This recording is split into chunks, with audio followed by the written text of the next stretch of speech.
أعوذ بالله من الشيطان الرجيم بسم الله الرحمن الرحيم الحمد لله رب العالمين الصلاة والسلام على أشرف الأنبياء والمرسلين سيدنا ونبينا وطبيب قلوبنا وشفيع ذنوبنا أبي القاسم محمد اللهم صل على محمد وآل محمد ثم الصلاة والسلام على دعوة النبوية والصولة الحيدرية والعصمة الفاطمية والعلم الحسنية والشجاعة الحسينية والعبادة السجادية والمآثر الباقرية والآثار الجعفرية والعلوم الكاظمية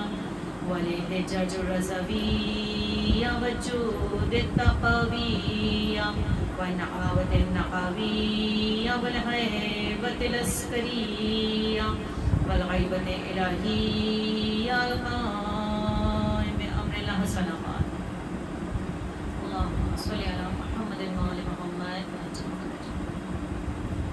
دعائے سلامتی امام زمان بسم اللہ الرحمن الرحیم اللہم کل ولیک الحجت ابن الحسن صلواتک علیہ وعلی آبائہ فی ہذہ الساعة وفی کل ساعة ولیا وحافظا وقائدا وناصرا ودلیلا وعینا حتی تسکنہ ارضک طوعا وتمتعہ فیہا طویلا برحمتک یا ارحم الراحمین صلوات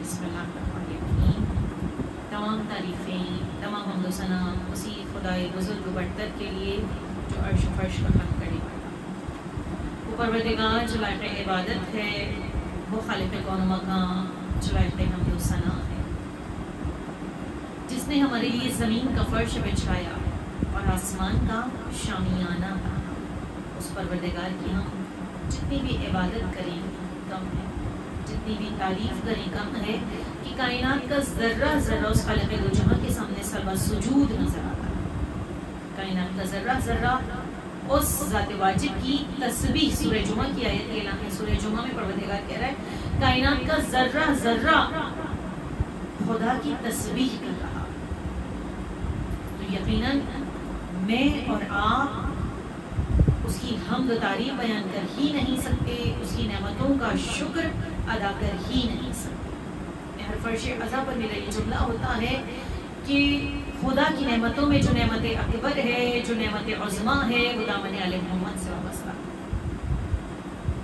اتنی عظیم نعمت ہے دیکھیے میرے اور آپ کے اختیار میں نہیں تھا خدا نے جس گھر میں پیدا کیا ہم اس گھر میں پیدا ہو گئے جس خاندان میں بھیجا اس خاندان میں آ گئے تو یقیناً جب ہم اس فرش عزا پر آ کر بیٹھتے ہیں تو ہم منزل شکر پر اور میں نے کہا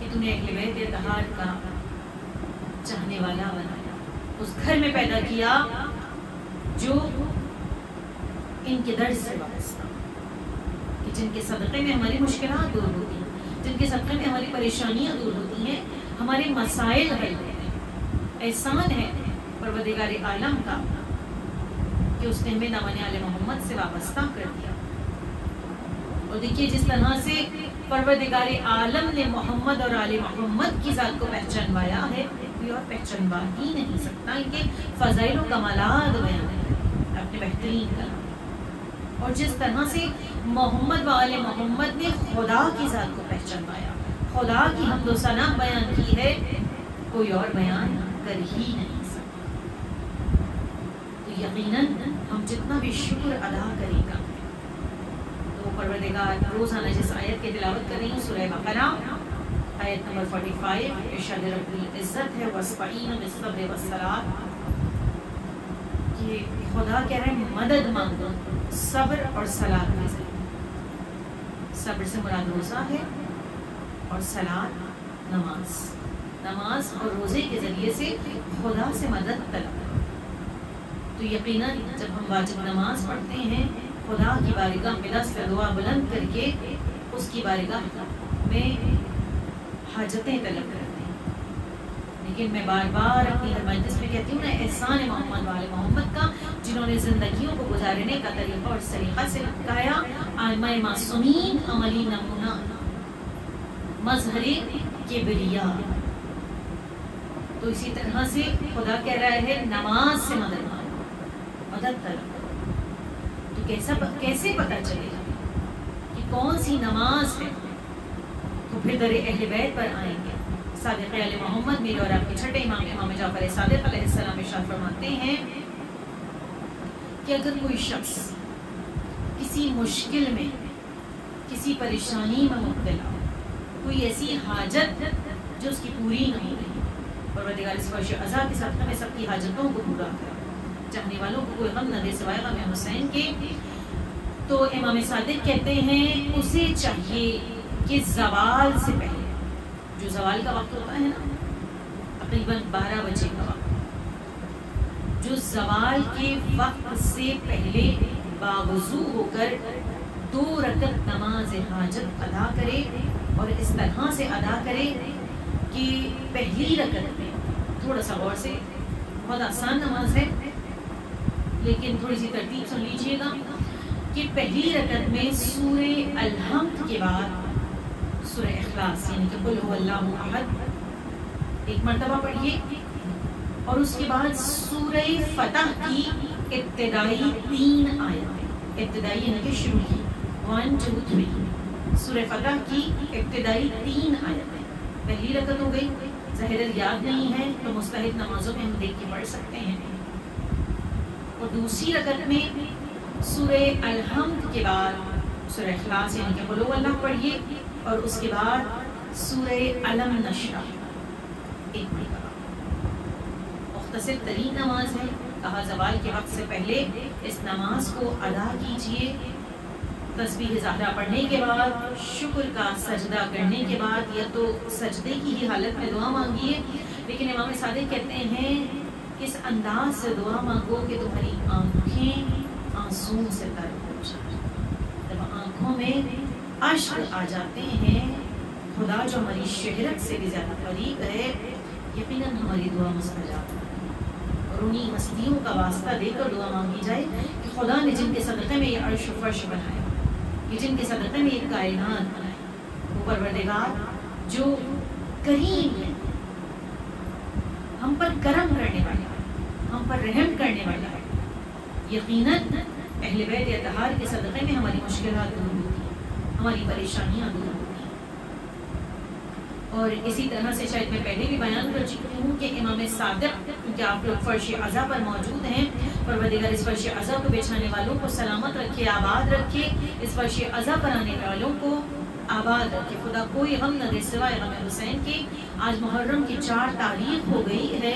مسلسل دیکھیے خدا کی توفیق، کسی کی طاقت نہیں ہے کہ کسی مجلس میں جا سکے، کسی کی میری اور آپ کی طاقت نہیں ہے کسی فرش عزا پر جا سکے.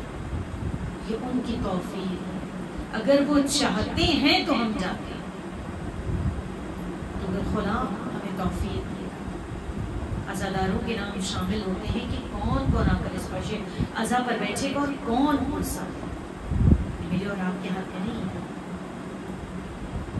تو میں نے کہا کہ امام صادق ارشاد فرماتے ہیں کہ اگر کوئی شخص یہ سمجھتا ہے کہ وہ اتنا گناہگار ہے، اتنا خطا کار ہے کہ کس طرح سے خدا کے حضور اپنے گناہوں کی معافی مانگے، تو اگر اس کے دل میں حضرت زہرا کی محبت موجود ہے، ہماری جدہ ہماری دادی حضرت فاطمہ الزہرا کی محبت اگر موجود ہے، تو وہ ابھی بھی اس قابل ہے کہ خدا کی بارگاہ میں اپنے گناہوں کی معافی مانگ سکتا ہے، اور خدا بیوی کے صدقے میں اس کے گناہوں کو معاف سکتا ہے.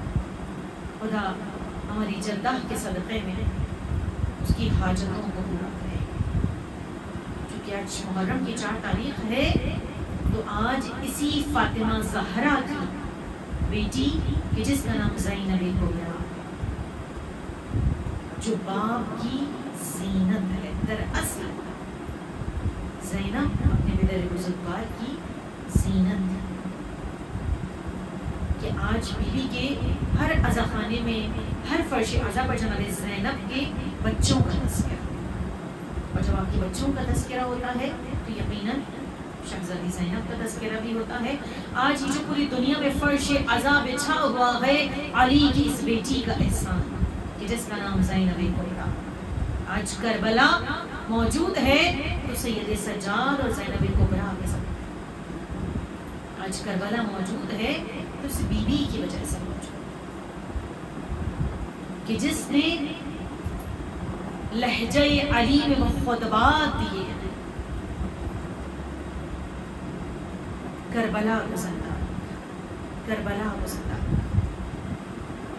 اور جب بی بی زینب کا تذکرہ آ ہی گیا ہے تو بہت سارے مجرب اعمال ہیں، لیکن علماء کرام یہ کہتے ہیں اگر کوئی ایسی پریشانی، کوئی ایسی مشکل جو دور نہ ہو رہی ہو تو چاہنے والوں کو چاہیے خلوص دل کے ساتھ ایک تسبیح درود کی پڑھیں، اور درود کی پڑھنے کے بعد جناب زینب کبریٰ جو کہ عالمہ غیر معلمہ بھی ہے، وہ بی بی جو معصومۃ الصغریٰ بھی ہے، وہ بی بی جو کہ ثانی زہرا بھی ہے، اس بی بی کو ہدیہ دیجیے.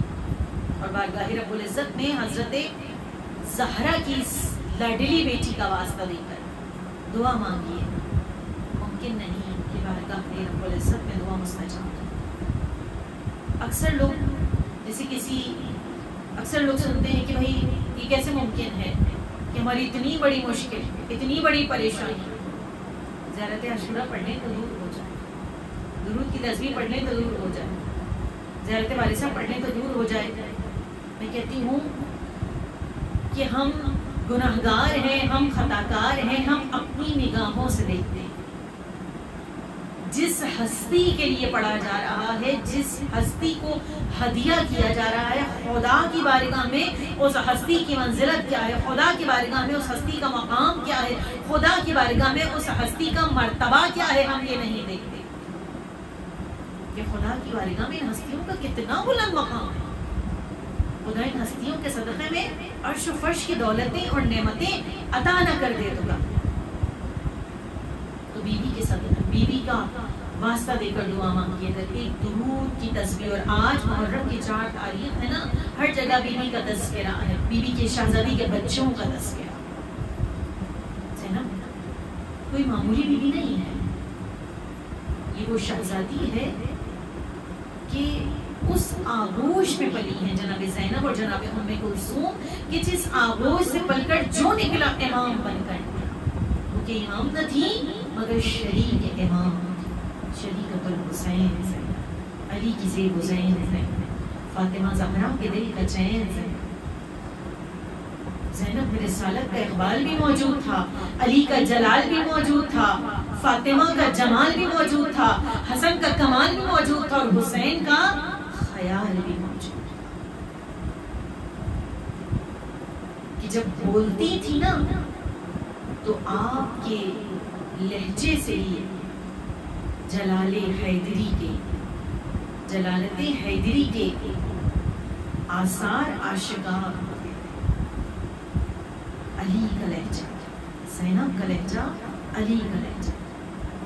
آپ کی شادی مولا کے بڑے بھائی جناب جعفر کے بڑے بیٹے جناب عبداللہ سے، جناب عبداللہ افتاب علم و عمل ہوتے ہوئے بھی اس شمع عصمت کا لحاظ و پاس رکھتے اور کیوں نہ رکھتے. جس آغوش سے جو نکلا امام بن کر نکلا. تو وہ بی بی جو معصومہ صغریٰ ہے، وہ بی بی جو عالمہ غیر معلمہ ہے، جو امام کا عطا کردہ ہے، وہ بی بی جو ثانی زہرا ہے. آج وہ خصوصیت سے جناب زینب کبریٰ کے بچوں کا تذکرہ. بیویوں ان بچوں پر رونا کیوں ضروری ہے؟ آل محمد پر رونا کیوں ضروری ہے؟ اولاد والی مائیں بیٹھی ہیں، خدا سب کے بچوں کو سلامت رکھے، شاد و آباد رکھے، صحت و زندگی عطا کرے، کوئی غم نہ دے سوائے غم حسین۔ ہر بہن اپنے بھائی سے بہت محبت کرتی، لیکن کائنات کی واحد بہن ہے کہ جس نے بھائی پر بچوں کو قربان کر دیا۔ فاطمہ زہرا کے لال پر اپنے جگر کے ٹکڑوں کو قربان کر دیا، فاطمہ کے چاند پر اپنے 2 چاند قربان کر دیے، میرا بھائی بچہ۔ اتنی عاشق ہے بھائی کی یہ بہن، اتنی عاشق ہے۔ عقد کے وقت جناب عبداللہ سے عقد کے وقت یہی کہا تھا نا مولانا، اے عبداللہ دیکھو زندگی میں کوئی ایسا دن نہ آئے کہ بھائی بہن کو نہ دیکھ سکے، حسین کو نہ دیکھے گی تو مر جائے گا۔ حسین کی بغیر زینب نہیں رہ سکتی۔ ہمارا سلام ہو اس ثانیہ زہرا پر جو عصر عاشور کے بعد عباس بھی بن گئی تھی، حسین بھی بن گئی تھی اور علی بھی بن گئی تھی۔ جب اتنی چاہنے والی بہن ہو کہ بھائی کو دیکھے بغیر جس بہن کو قرار نہ آئے، بی بی ہاتھوں کو جوڑ کر کہوں کہ جب عصر عاشور کا وقت آیا اور بھائی ذبح ہو رہا تھا، شمر لئی سینے پہ سوار تھا اور کند خنجر سے آپ کے سامنے بھائی ذبح ہو رہا تھا، ہمارا سلام اس بہن پر جو دلہ زینبیہ پہ کھڑی ہوئی دیکھ رہی تھی اور بھائی ذبح ہو رہا تھا۔ ہمارا سلام ہو اس بی بی نے یہی کہا تھا، اے عبداللہ مدینے سے چلنے سے پہلے حسین مدینہ چھوڑ رہے ہیں، اے عبداللہ اگر آپ اجازت نہیں دیں گے تو زینب نہیں چلے جائے، لیکن ادھر حسین مدینہ چھوڑیں گے، ادھر زینب کا جنازہ گھر سے نکلے تو میں بھائی کے بغیر رہ نہیں سکتا۔ اس دونوں بیٹوں کو، دونوں بچوں کو جناب عبداللہ نے حوالے کیا بی بی زینب کے۔ وہ بس بیویوں وہ وقت بھی آیا کربلا کے میدان، وہ قیامت کا دن نمودار ہوا جسے روز عاشورہ کہتے ہیں۔ حسین نے کہا بیٹا علی اکبر آزان، علی اکبر کی آزان سے آغاز ہوا عاشورہ۔ جیسے ہی صدا بلند ہوئی ہے آزان علی اکبر کی، میری شہزادی زینب نے کہا اماں فضا شہزادے سے کہہ دو ذرا بلند آواز سے آزان دے دے، آج علی اکبر کی آزان کو بھی سننا چاہتی ہوں۔ اب جو آ کر کہا ہے نا فضا نے، شہزادی کہہ رہی ہے ذرا بلند آواز سے آزان۔ علی اکبر بابا کے پاس آئے، بابا آپ امام میں وقت ہے، آج میری زبان میں وہ تاثیر عطا کر دیجئے بابا، آج میری یہ آخری آزان خیمے میں آپ کی بہن سن لے، اور بابا مدینے میں میری بہن فاطمہ صغرا سن لے۔ اللہ اکبر کی آواز ہواؤں سے ٹکراتی ہوئی محلہ بنی ہاشم میں پہنچی، صغرا تڑپ گئی، نانی میرا بھائی آ گیا۔ بس بیویوں قربانیوں کا آغاز ہوا، میں نہیں جانتی قربانیوں کا آغاز ہوا، سب جاتے رہے۔ جب زینب نے دیکھا کہ اولاد عقیل کے لاشیں آ گئے، جب زینب کبریٰ نے دیکھا کہ عباس کے 9 برس کے بیٹے کا لاشا آ گیا، ایک مرتبہ علی کی بیٹی کو جلالا گیا، کہاں ہے اونو محمد؟ اونو محمد دوڑتے ہوئے آئے، اماں ماموں اجازت نہیں دیتے، چاند سے چہرے ہیں جو دھوپ کی تپش سے سرخ ہو رہے ہیں، ہم بار بار جاتے ہیں لیکن ماموں اجازت نہیں دے رہے۔ بس بیبیوں زینب نے بار بار اپنے بچوں سے یہی کہا تھا کہ جب ایسا وقت آنے والا ہے میرے بھائی پر، تم حیدر کرار کے پوتے ہو، تم حیدر کرار کے نواسے ہو، جعفر طیار کے پوتے ہو، اس طرح سے جنگ کرنا کہ دشمن کو بھی پتہ چل جائے۔ بس بیبیوں میں نہیں جانتی کہ میرے اور آپ کے مولا حسین نے کیسے اجازت دی، بس روایات یہ کہتی ہیں کہ اتنے کم سن تھے، ایک بچے کو حسین نے آغوش میں لے کر سوار کرایا، دوسرے کو مولا عباس نے سوار کرایا، اور جب دونوں گئے ہیں میدان کی جانے، جنگ کی ہے دشمنوں کو کہنا پڑا، دشمن یہ کہنے پہ مجبور ہو گئے کہ ہاں جعفر طیار کے پوتے ہیں، ہاں حیدر کرار کے نواسے ہیں، لیکن 3 دن کے بھوکے پیاسے، ارے زینب کے لال کب تک جنگ کرتے؟ آواز آئی انہیں ایک ایک کر کے نہ مارو، انہیں بچے نہ سمجھو، بلکہ یہ بنی ہاشم کے بچے ہیں، ان کو چاروں جانب سے گھیر لو۔ تیر اور تلواروں کی بارش